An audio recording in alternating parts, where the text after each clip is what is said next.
உலகை மூடும் சிமிழாய் நான் உன்னை மூடுகிறேன்.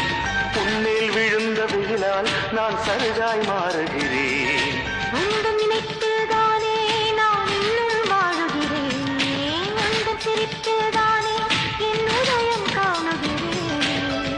நீ உன்னை கடித்தாலும் ஆற்றுக்கு தீ வைப்பேன். மோகத்தின் ஓட்டாதே, ஆற்றுக்குள் நான் நிற்பேன். உன் மனதில் என்னை நிரப்பிவிடு, உன் உணவில் என்னை பரப்பிவிடு. கடமைகளை நீ மறந்துவிடு, கண்களிலே நீ இருந்துவிடு. அன்பே உன் நிழல் கூட என் மீது விழ வேண்டுமே.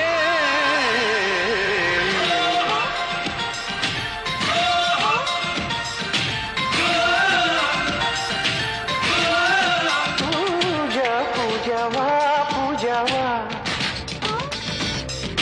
பூஜைக்கு வந்த நிலவேவா, ரோஜாவா